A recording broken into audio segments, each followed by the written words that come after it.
Y hoy nos va a hablar sobre historia y ciencia de los viajes en el tiempo. Luis Felipe.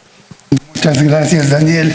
Es siempre un gusto ver a Daniel, que pues ha sido una de las personas claves con Raimundo en echar a andar y lograr que se consolide el campus Morelia de la UNAM, donde también estamos Susana Lizano y su servidor. Ya es un campus muy grande con, yo diría, ya varios cientos de académicos, ¿verdad? En fin, bueno, también le agradezco mucho a José Seade la invitación de venir aquí a participar en este evento en honor a José Antonio. Y al propio José Antonio le deseo lo mejor. José Antonio es una persona admirable en muchos aspectos y yo quiero contar un par de anécdotas muy breves que indican su visión y capacidad que otras personas parecemos no tener. Él, por ejemplo, con la Sociedad Mexicana de Física, cuando él estaba de director adjunto del CONACYT, se creó un fondo centroamericano para facilitar visitas de mexicanos a Centroamérica, viceversa, porque obviamente Centroamérica y el Caribe es nuestro ámbito natural y deberíamos de tener una presencia muy fuerte allá, y este programa ha ayudado bastante a lograr esto. Esto fue una idea en buena parte de José Antonio. Otra idea que muestra su habilidad es que cuando estábamos todos en Morelia, los de astronomía estábamos desesperados por pasar a ser un centro y desligarnos del Instituto de Astronomía, porque sentíamos que la directora no nos trataba bien. En cambio, los matemáticos no querían desligarse del instituto, porque de alguna manera José Antonio se las arregla para que todos los que están trabajando con él se sientan apoyados, se sientan bien, no se sientan menospreciados. Y fue difícil convencer a los matemáticos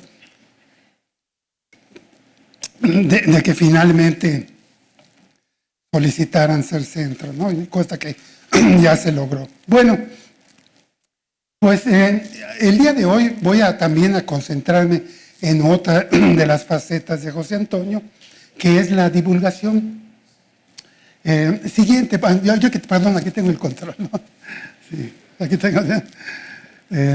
Bueno, hace un par de años se cumplieron 150 años del nacimiento del famoso escritor inglés H.G. Wells. Entonces, en el Colegio Nacional hicimos una serie de conferencias. Aquí está Wells.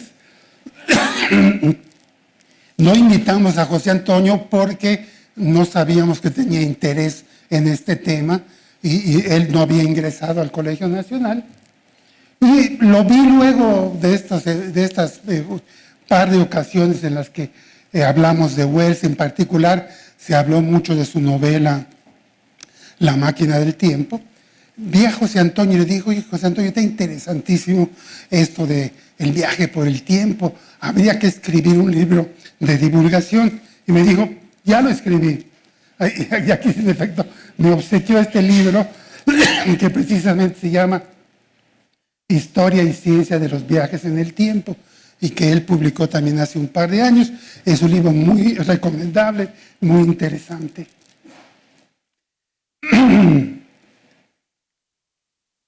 Entonces, bueno, vamos a platicar de las ideas que están en ese libro, de otras ideas que son de mi propia cosecha, y pues vamos a empezar un poquito recordando a Wells, que Wells no fue el primero en muchos de los temas que trató, pero de alguna manera, la manera en que los trató fue muy exitosa. Y él es el que en mucho sentido recordamos como el pionero en el tema del viaje en el tiempo, el pionero en la invasión de extraterrestres, ¿verdad? La guerra de los mundos. Es un personaje muy interesante, inglés. Él venía de la clase media baja, tenía formación científica, estudió biología y escribió muchísimas cosas. Tuvo una etapa de novela científica, luego novela familiar y luego sociológica, y se convirtió en una referencia obligada en lo que es ciencia ficción. Los científicos, al menos los astrónomos, somos muy agradecidos, y en reconocimiento a esto, en el lado oculto de la Luna hay un cráter que lleva el nombre de H.G. Wells. Entonces, la novela primera que escribe él, y que es la que probablemente más impacto tuvo, y es la que seguro influyó mucho en José Antonio al escribir su libro de divulgación. Insisto que estoy hablando de divulgación, no vayan mañana a salir a decir que José Antonio y yo estamos construyendo máquinas del tiempo o algo así. No se trata de eso, es nada más, es divulgación esto, ¿no? Entonces, Wells escribió un como cuento que luego transformó en la novela, y como recordarán a ustedes, hay un personaje que es el viajero en el tiempo, es el protagonista. Un grupo de conocidos se reúnen a cenar y interesantemente, y yo creo que es la clave del éxito de Wells, le da a sus novelas una fundamentación científica, no necesariamente correcta, pero científica. Y esa es una época, ¿verdad?, fines del siglo XIX, principios del XX, en que hay una gran confianza en la ciencia, en las maquinarias, y yo creo que eso ayudó mucho al éxito de esto. La novela empieza en la que el personaje habla de las 3 dimensiones en el tiempo y dice, no, pero también una cosa para que exista tiene que tener una 4ª dimensión, que sería la duración en el tiempo, y saca un modelo, seguramente recordarán la película, saca una mini máquina del tiempo, la pone en una mesa, y aprieta ahí botones y esa máquina desaparece, ¿no? Los amigos como que no le terminan de creer, y él lo que dice es que, bueno, va a ser un viaje en el tiempo. Los amigos no saben que tiene en el sótano una máquina de adeveras del tiempo, y que va a regresar a contarles lo que vio. Entonces, él, en efecto, se mete hasta su sótano, ahí está la máquina del tiempo, que lo lleva al futuro. Interesantemente, en la primera versión de la novela, Wells habla de irse 4 o 5 mil años al futuro, pero se ve que sus amigos científicos le dijeron que 4 o 5 mil años es muy poco para lo que va a presentar él, que es que la humanidad ya evolucionó en 2 ramas de seres, ¿verdad? Y entonces él en las próximas versiones de la novela ya habla de adelantarse en el tiempo 800,000 años, que ya empieza a sonar como una cifra interesante para que haya cambios evolutivos en los personajes, ¿no? Entonces, cuando llega ya encuentra, como recordarán todos ustedes, que la raza humana está dividida en 2 grupos, los Eloís, que simbolizan a la aristocracia victoriana, tienen una plácida existencia, los Morlocks les dan de comer y eso, pero el precio que pagan es que los Eloís son como el ganado de los Morlocks. Los Morlocks suben, matan a algunos Eloís y se los comen, y de eso viven en parte. Bueno, él desarrolla una relación afectuosa con un Eloi, una dama Eloi, y como prueba de afecto, esta Wina le da a él 2 flores que pues no existen en la actualidad, son 2 flores del futuro. Entonces, aquí tenemos, se ha hecho muchas veces en el film, pero ahí sí coincidimos José Antonio y yo, que la mejor es una versión de 1960, dirigida por George Pal, en la que creo que este es Rod Taylor y Beth Muse, los ancianos reconocemos a estas caras, ¿no? Esta es una escena de la película, y se pelea con los Morlocks y todo esto, y viaja mucho al futuro, donde ve la transformación del Sol en una gigante roja. Aquí Wells se equivoca en la escala, regresa a su época, ¿no? Y ahí están sus amigos reunidos, y él, como prueba de que viajó al futuro, saca las 2 flores que le había obsequiado Huina. Los amigos las ven y dicen, estas flores no hay nada así en nuestra actualidad, y le creen que viajó al futuro. Entonces quieren volverse a ver con su amigo, pero el viajero emprende un nuevo viaje y ya no se sabe qué pasó con él, ¿verdad? Bueno, eso de que usó unas flores para demostrar algo extraordinario, pues como mexicano me recordó la leyenda de Juan Diego, que él demuestra con flores que en el invierno no deberían de existir, que ha contactado a la Virgen de Guadalupe. A lo mejor de ahí tomó la idea Wells.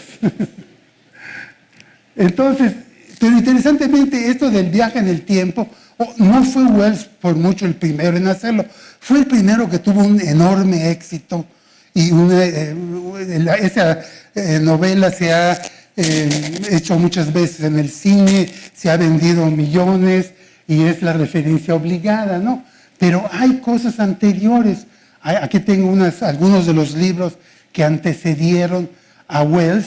En particular, interesantemente, hay un libro de un autor español, Enrique Gaspari Rimbaud, que se llama El Anacronópete, que quiere decir el que vuela hacia atrás, donde se describe una máquina en el tiempo y estas personas viajan por el tiempo, pero está hecho así como en comedia, y de algún modo no tuvo ni remotamente el impacto de la máquina del tiempo, ¿verdad? Ya el mismo título, La máquina del tiempo, implica algo que puede existir y que nos va a permitir movernos en el tiempo. Otra novela muy interesante, ¿verdad? Un Yankee de Connecticut en la corte del rey Arturo, que también es de Mark Twain.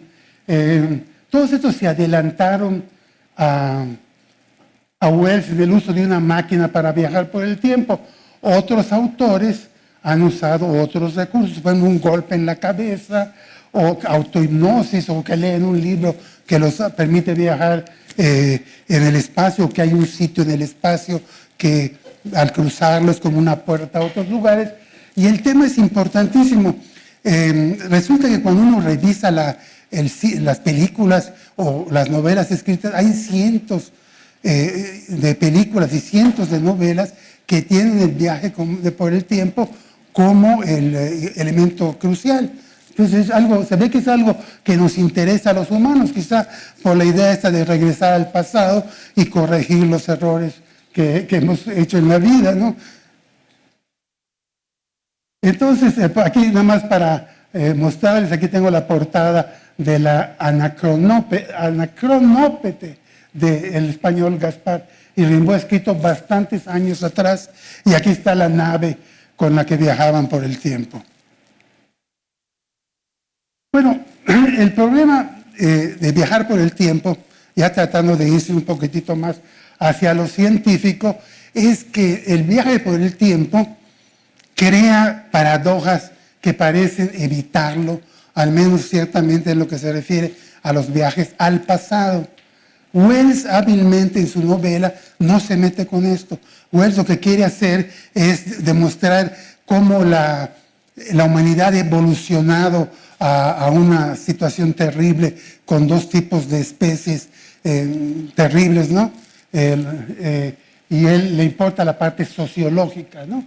Pero las paradojas en el tiempo son muy entretenidas y resultan material esencial en las películas. Y aquí esto lo tomé del libro de José Antonio. Una de las más disfrutables pues es la trilogía de Volver al Futuro, ¿verdad? En la que se trata de viajar por el tiempo, y allí las paradojas pues son muy buena parte de la trama, ¿verdad? Por ejemplo, en las paradojas de Volver al Futuro, el protagonista es un rockero, toca la guitarra y realiza un paso que es atribuible a una figura que él, en la vida de él, está en el pasado.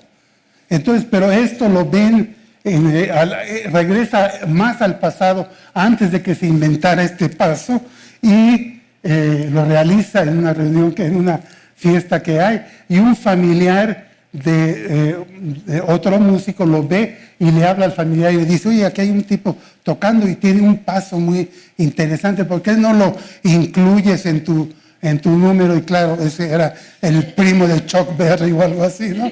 Que entonces Chuck Berry en esta incorporaría su paso, pero claro, esta es una paradoja, porque parecería que nadie inventó el paso, ¿no? Porque de acuerdo a eso Chuck Berry lo hace porque alguien vio al protagonista de la película hacerlo, pero el protagonista de la película lo hace porque él vivió en el futuro y sabía que esta persona realizaba el pasito ese de...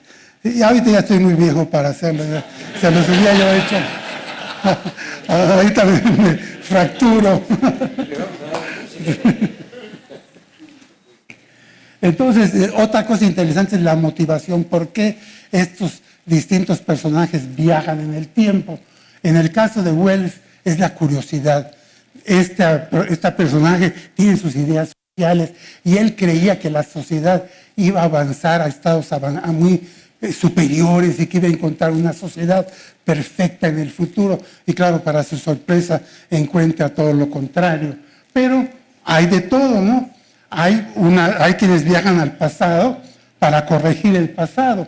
Esta novela de Stephen King, alguien viaja en el pasado para evitar el asesinato de Kennedy, con la idea de que si Kennedy no moría, el universo iba a ser mejor. Y resulta que no es así la cosa, pero bueno. Una de Richard Matheson, un autor muy recomendable. Lo que ocurre aquí es que una persona visitando un viejo hotel ve un cuadro de una mujer de la antigüedad ya fallecida y se enamora del cuadro. Y entonces trata de viajar al pasado para conocer a este amor ideal. Otra motivación desagradable pero válida es asesinar a alguien.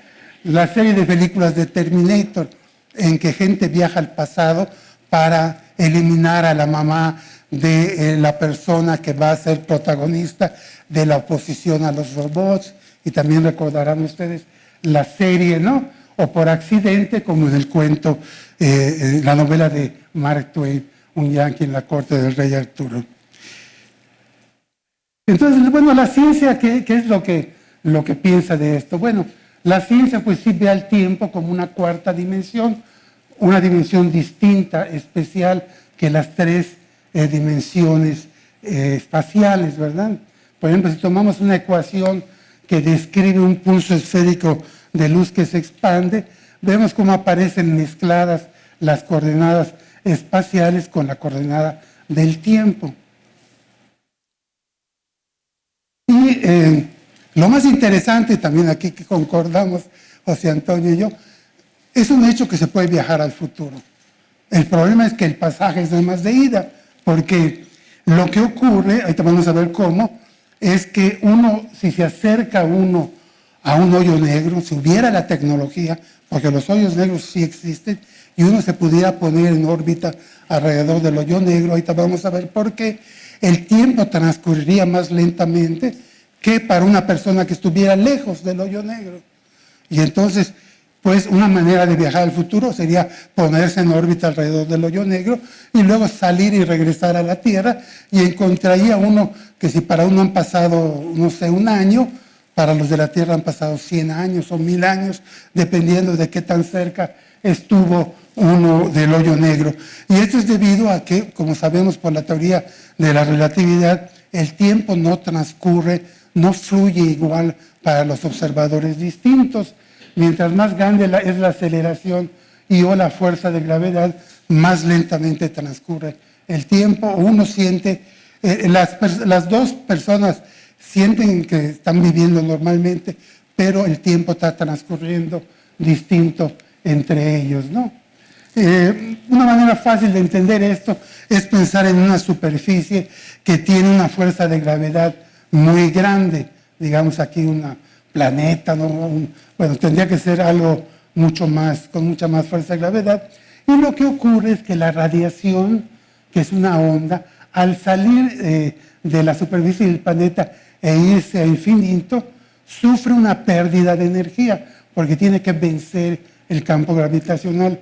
Esto quiere decir que la frecuencia baja o lo que es lo mismo, la longitud de onda crece.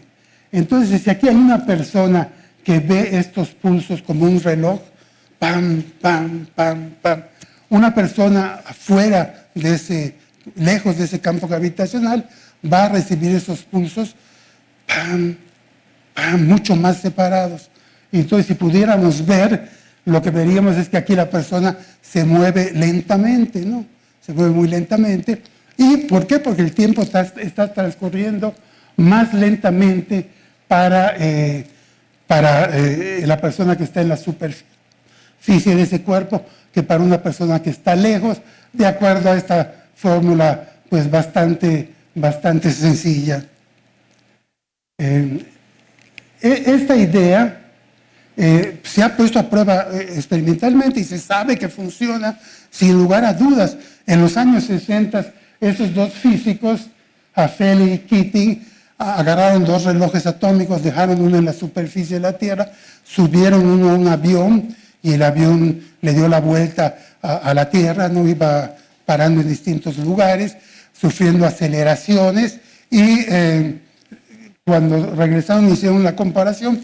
Claro, la diferencia era una milmillonésima de segundo o algo por el estilo, pero sí hay un efecto claro de que dependiendo del movimiento o el campo gravitacional al que esté sujeto un observador, el tiempo transcurre distinto.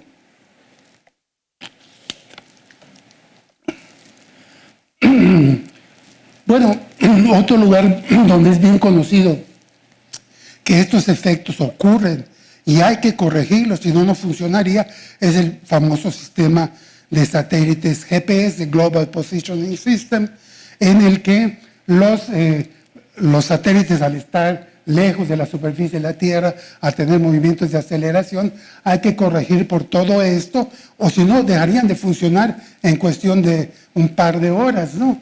Y entonces tienen estas cosas, la matemática, para corregir por los efectos de la relatividad general. Esto, por ejemplo, se aprovecha en otra película muy interesante que José Antonio no comenta porque creo que no había salido cuando escribió el libro, que se llama Interstellar, dirigida por Christopher Nolan. Y aquí lo que ocurre es que un grupo de navegantes, ¿no? Espaciales llegan a un hoyo negro y dejan a la nave principal girando alrededor del hoyo negro lejos, donde no hay efectos de dilación del tiempo, y un grupo de ellos en una nave pequeña se acerca al hoyo negro y se pone en órbita muy cerca del hoyo negro, y por lo tanto el tiempo transcurre lentamente para ellos, y entonces están ahí unas horas tratando de ver si el planeta es habitable y luego se salen. Pero claro, ¿qué ocurre? Que afuera la gente que no se acercó al hoyo negro, para ellos han pasado 20 y tantos años. Y una cosa dramática que aprovecha mucho el director es que el protagonista, que cuando sale su hija es una niña, después de esto ya su hija es una persona de la edad de él, porque han pasado 20 y tantos años. Luego hay otro episodio en el que vuelve a acercarse a un hoyo negro, y entonces ya cuando sale, su hija es una ancianita, y de hecho va a ver morir a su hija, que cuando él salió era una niña, ¿no? ¿Por qué? Por esta diferencia en el tiempo. Claro, no existe ni remotamente la tecnología para ponernos en órbita alrededor de un hoyo negro. La cantidad de energía necesaria para sacarlo a uno de ahí es inmensa, pero es interesante que matemática y científicamente esta es una cosa totalmente comprobada, ¿no? Bueno, a mí se me ocurrió un posible uso médico. Ya ven que el CONACYT ahorita, si no tiene unas cosas aplicadas, no le quieren dar dinero. Entonces decía yo, vamos a suponer a alguien que está muy enfermo, terminal, no le quedan unos meses de vida. Bueno, si uno pudiera ponerlo en órbita alrededor de un hoyo negro, bueno, lo estoy tratando de salvar, no de matar. Entonces, él estuviera en órbita, en lo que pasa para él, vamos a decir, un mes. En la Tierra podrían pasar 1000 años o 10.000 años y supuestamente ya habría una solución para su enfermedad. Entonces lo sacaría uno del hoyo negro y lo curaría a uno, ¿no? Pero el CONACYT no se creyó esto y tampoco me dieron dinero. Sí. Bueno, resulta, ya para terminar, que en otro lugar donde el problema es viajar al pasado por todas estas paradojas que aparecen y sin embargo se sabe que en el interior de un hoyo negro, en el interior de lo que se llama el horizonte de eventos, el tiempo y el espacio tienen papeles al revés de lo que ocurre afuera. Déjenme se los trato de explicar rápidamente. En este diagrama, esta línea representa el tiempo. ¿Ok? Y aquí hay, en el centro está toda la masa del hoyo negro, lo que se conoce como la singularidad. Luego hay una parte interna, hay el horizonte de eventos, y luego la región externa donde estamos nosotros y donde las cosas ocurren pues como estamos acostumbrados a verlas, ¿no? Entonces el hoyo negro como que divide el espacio en dos regiones, o si ustedes tienen cuatro cosas, que son la región externa, el horizonte de eventos, la región interna y la singularidad. Y si uno pasa el horizonte de eventos, como saben ustedes, ya no puede uno salir, ¿no? Bueno, en la parte externa sabemos que el tiempo, recuerden ustedes, el tiempo va en esta dirección y aquí tenemos dos dimensiones del espacio. Entonces, estos conitos nos dicen para dónde puede ir la luz o un cuerpo sólido. Y aquí nos queda que lo único que pueden hacer esos cuerpos es moverse al futuro. Aquí está el pasado, aquí está el futuro. Y esa es la característica de todos los conos que están afuera. Este cono es para dónde puede ir la luz, pero cuando entran al hoyo negro y atraviesan el horizonte de eventos, resulta que se pueden también mover, ya digamos, el movimiento, digamos, inevitable es hacia el centro, hacia la singularidad. O sea, lo que aquí era movimiento hacia el futuro, aquí es movimiento hacia la singularidad, ¿no? Y aquí se puede viajar en el espacio, pero no en el tiempo, siempre vamos para allá. Y aquí se puede viajar en el tiempo, pero no en el espacio. Inevitablemente vamos hacia el centro y dependiendo de las características del hoyo negro, se puede caer muy rápido, o si el hoyo negro es muy grande, puede uno estar muchísimo tiempo entre el horizonte de eventos y la singularidad. Bueno, aquí es otra de estas gráficas que nos muestran cómo se comportan estos conos de luz. Y otra cosa que se ha usado es esta idea de los agujeros de gusano, que vienen de una idea también de Einstein. Y la idea es que si aquí tenemos el espacio, ¿verdad? Y tenemos que viajar todo esto para llegar a otro lugar, si hubiera un agujero de gusano, lo podríamos hacer más rápidamente, pero se sabe que hay muchos problemas, se sabe que las condiciones de esta región son de una física medio incomprensible, de que es muy inestable, y entonces se usa mucho la idea del agujero de gusano, y ha aparecido también mucho en la ciencia ficción, pero la idea es que no funcionan bien, ¿no?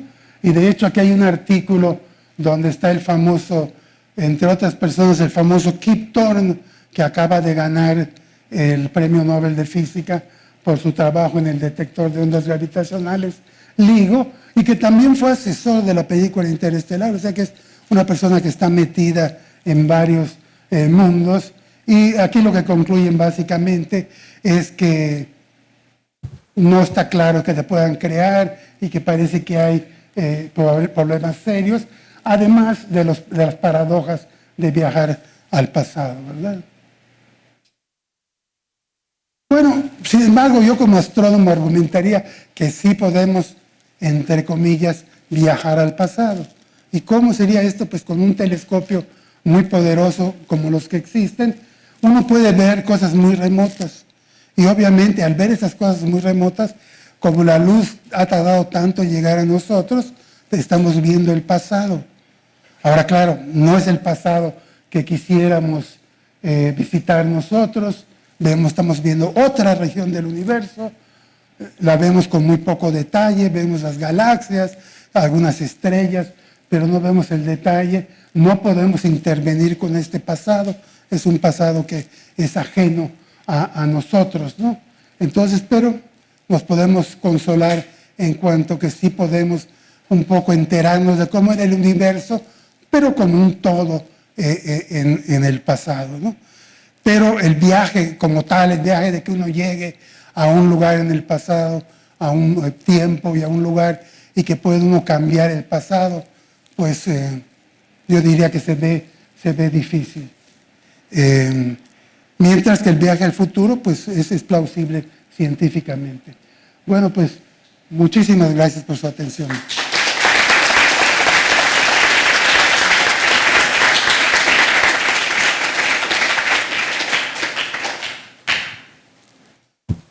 ¿Alguna pregunta?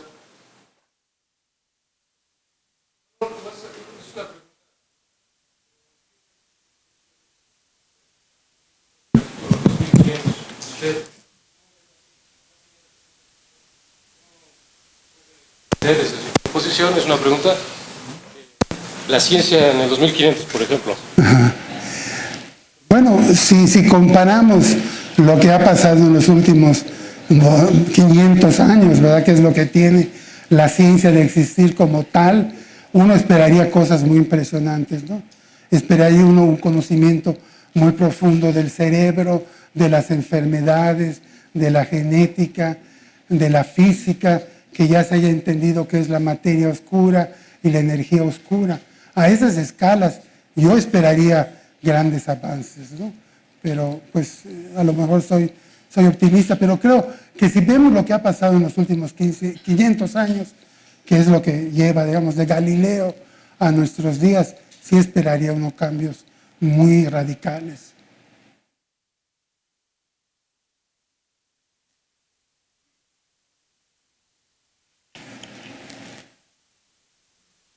Aquí la pregunta, tal vez más difícil, es ¿qué es el tiempo? ¿Cómo lo defines el tiempo? Y de ahí también, si la respuesta es la usual en la cuestión termodinámica del universo, que es una ley no física sino probabilística, ¿por qué las partículas, si la definición es macroscópica, mi pregunta es, en el caso de las partículas microscópicas, ¿qué les indica la dirección del tiempo?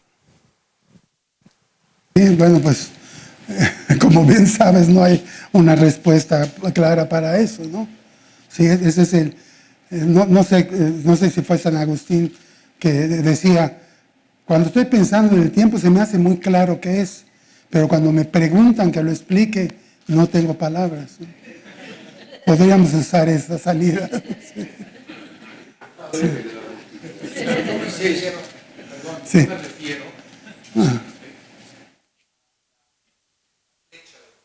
Sí. Sí, a la flecha del tiempo. Sí, sí.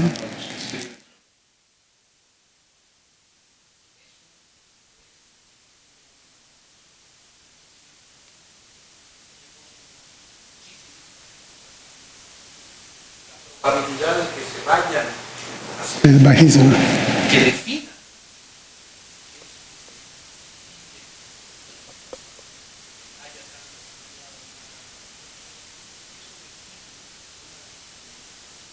El tiempo.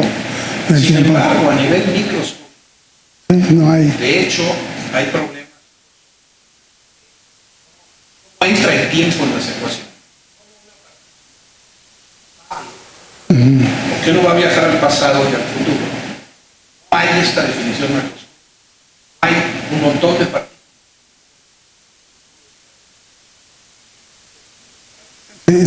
Sí, esto pregunta, sí. Bueno, quizá pasa algo similar a lo que pasa con la mecánica cuántica, que a cierto nivel las cosas están reguladas por mecánica cuántica pero digamos al nivel normal en el que trabajamos, las cosas son macroscópicas, ¿no? Y a lo mejor habría que irse a los niveles de la mecánica cuántica para entender por qué es esto, ¿no? Digamos, ya a niveles macroscópicos es lo que tú dices, ¿no? Un huevo estrellado, pues ya no va a regresar a la cáscara, ¿sí? ¿Sí? Entonces, pero no tengo una respuesta, no sé si a alguien se le ocurra algo.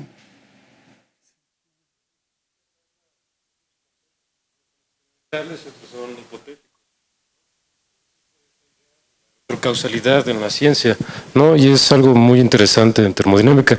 Yo no soy un experto, sinceramente soy un filósofo, soy licenciado, bueno, estoy en filosofía en 7º semestre, no soy matemático como tal, pero hay lo que se conoce como la inevitabilidad de la entropía, ¿no? O sea, no vamos a ver, como dice un árbol regresar a su semilla, ¿no? Nadie regresa al vientre de su madre, ¿no? Es una necesidad, digamos, intrínseca del espacio-tiempo. La pregunta sería ontológica, ¿no? ¿Por qué fluimos hacia el futuro y no hacia el pasado, ¿no? ¿Por qué no está de cabeza el universo, por así decirlo? Yo creo que es una pregunta más bien filosófica, ¿no? Más que física. Dentro de la física, pues estaría, bueno, yo lo he leído con Kip Thorne y en sus papers, que efectivamente, o sea, la energía como tal, los fotones, cuando se entrelazan, pueden viajar al pasado, ¿no? No hay nada que evite que a nivel fotón viaje la energía al pasado, ¿no? Pero nosotros no somos un fotón, nosotros somos un mesocosmos bastante complejo como para argumentar que para nosotros será posible, ¿no? Subirnos una máquina y viajar a otra parte del espacio-tiempo, siendo que es hipotético. También, bueno, yo no sé si puedo participar, pero Kip Thorne maneja lo último que llega a decir, como una máquina del tiempo sin violar ninguna ley física, sería tener 2 satélites cuánticos, entrelazamiento cuántico, o sea, tener 2 satélites y efectivamente dejar caer uno sobre el horizonte de sucesos, que estamos muy lejos de llegar a 26.000 años luz al centro de la galaxia, pero hipotéticamente o experimentalmente esa sería la única máquina en el tiempo que podría viajar al pasado, ¿no? Dejar caer sobre el horizonte de sucesos uno de estos relojes cuánticos y hacer las mediciones y pues Einstein no miente, ¿no? La relatividad de Einstein, experimento tras experimento, pues va a quedar en la historia, ¿no? Pero no vamos a saber qué hizo ese reloj, porque si atraviesa el horizonte de... No sería atravesarlo, simplemente sería rodearlo. O sea, literal. Pero entonces eso sería para viajar al futuro. Pero sería un viaje en el tiempo. Sí, sí. No, eso se acepta. Ahí no hay problema, ¿no? Se acepta y de hecho en pequeña escala se ha medido. Esos tipos que viajaron con los relojes, se ve que un reloj se atrasa respecto al otro, una cosa de nada, ¿no? 10 a la menos. Y el 10. problema, pues usted debe saberlo como astrónomo, pues sería nada más, pues no estamos en el siglo correcto, ¿no? Porque no tenemos un viaje al centro de la galaxia o no somos, por así decirlo, una civilización cerca de un agujero negro. Nosotros, ¿no? Como humanos, como planeta Tierra, es lo que nos faltaría. Pero en sí es increíble porque la física no lo niega, de hecho. Lo prohíbe, sí. Otra cosa que a mí me llama la atención de lo que preguntó Alejandro. Mira, si tú tomas la entropía de este cuarto de las moléculas de aire, lo que va a pasar es que esa entropía está oscilando. Tiene un valor, está oscilando. ¿Por qué? Porque hay momentos en que, entonces, la entropía tiene momentos en que disminuye mínimamente, ¿o no es así? Entonces, no está tan claro de qué manera funciona esto del tiempo, ¿no? Pero cuando pienso en el tiempo se me hace muy fácil, ya que me preguntan, ¿no?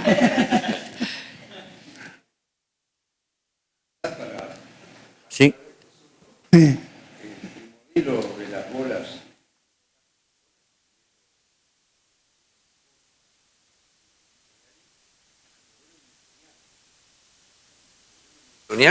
El tiempo va para adelante y se acabó la historia. Sí, claro.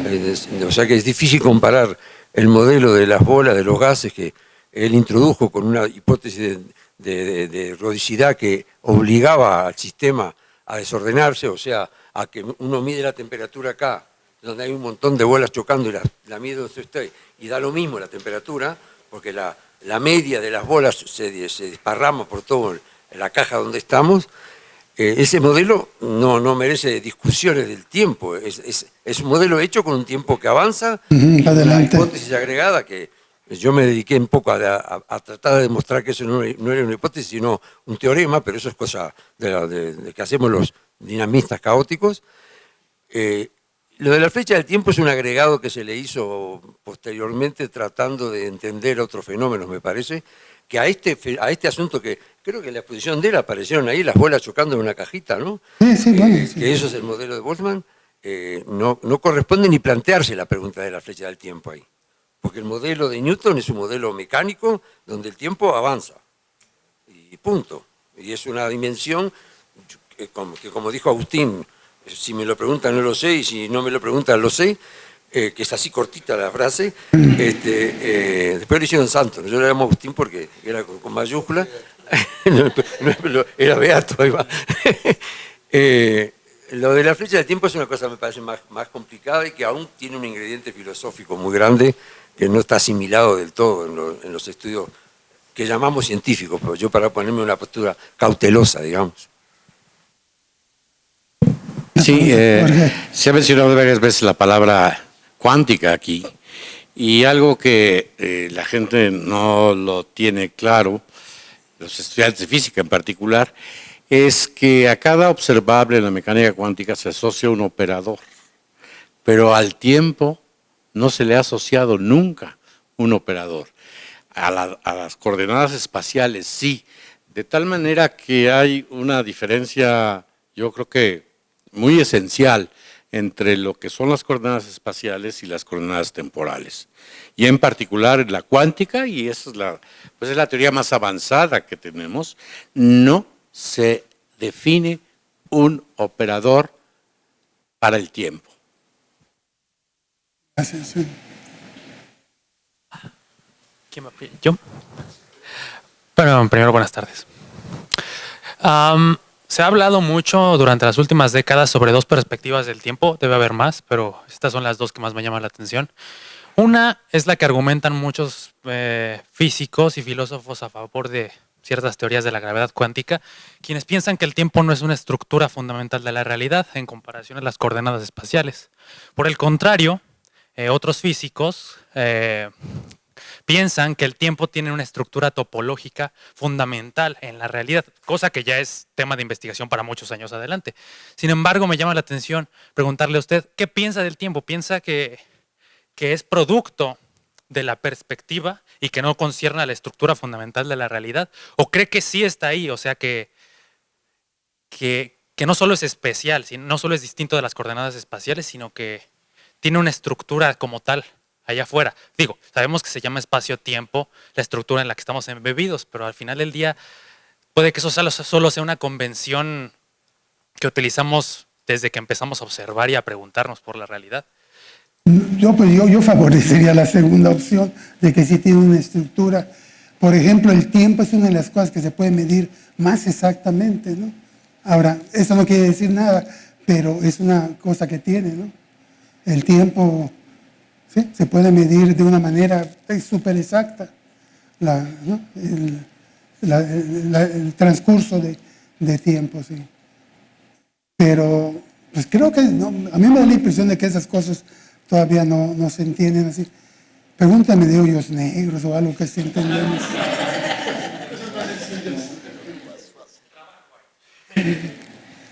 Muy bien. Bueno. A ver, una última pregunta.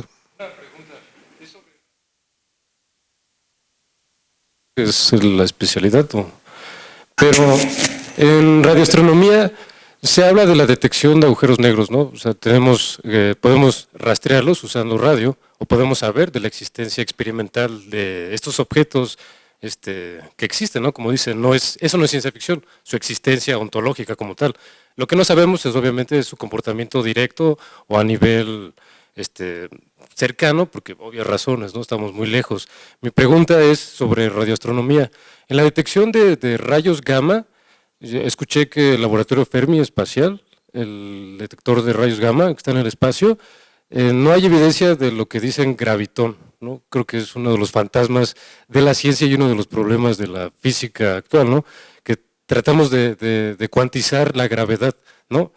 Y con Einstein yo creo que aprendimos demasiado, ¿no? Y Einstein no lo sabía, ¿no? O sea, literalmente él también decía, yo no lo sé, ¿no? El espacio-tiempo pues, es continuo, ¿no? No podemos separarlo, ¿no? Podemos separarlo a lo mejor formalmente en un pizarrón, pero en realidad es otra cosa, ¿no? No podemos separar la existencia de la materia como tal, que interactúa con las propias propiedades temporales en el cual el sistema se está evolucionando, ¿no? En la cuestión de la evolución de agujeros negros y detección por radio, mi pregunta sería, si bien son, por ejemplo, uno que está a 26.000 años luz de aquí, ¿no? O sea, la evolución de un agujero negro durante el universo, por lo menos que tenemos nosotros con esta cifra del Big Bang, de 13.800 millones de años aproximadamente, en ese tiempo, los agujeros negros, ¿qué tanto pueden evolucionar para convertirse en estos sistemas, digamos, de negentropía? Que Hawking lo decía, es teórico, ¿no? O sea, vuelve el universo a recalentarse otra vez, o la entropía gana por siempre. Y es una duda que yo tengo muy en el fondo y quiero que algún maestro de física cuántica me pueda orientar, tal vez. Bueno, los hoyos negros en realidad se detectan, ellos no se detectan porque no emiten la radiación de Hawking, pero esto es demasiado débil. Y de hecho se detectan mejor en rayos X, porque si están acompañados de otra estrella, le arrebatan material y se forma un disco que se calienta mucho y emite rayos X. Y digamos, es ahí donde más se han detectado. Ahora, el hoyo negro, al ir, digamos, ganando material de la estrella compañera o de lo que pase por ahí cerca, van aumentando de masa. Y la idea que tenía Hawking, que aparentemente es correcta, es que en realidad, además de esta ganancia de masa, podrían perder energía a través de la radiación de Hawking. Y esa pérdida es súper lenta, es indetectable ahora, y la idea es que pues es una predicción interesante. Por ejemplo, nunca le dieron el premio Nobel a Hawking, porque su mayor aportación, digamos, fue esa, y nunca se pudo comprobar si era cierto o no.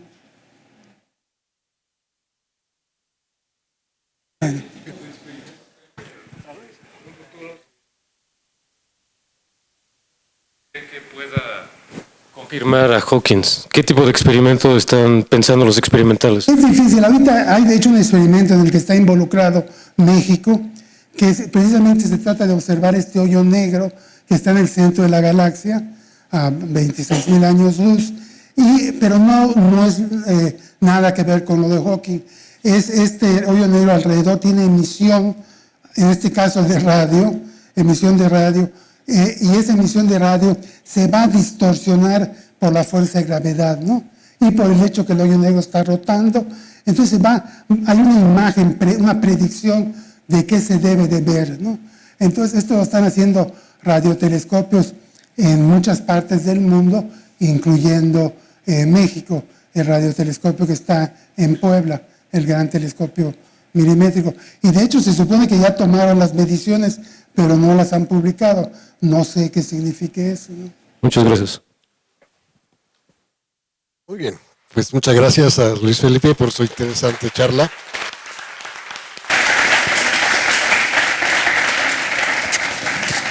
¿Reanudamos en 10 minutos o a las 5:10? A las 5:10 reanudamos y les recordamos que hay un brindis después de la última charla, que es la próxima. Gracias.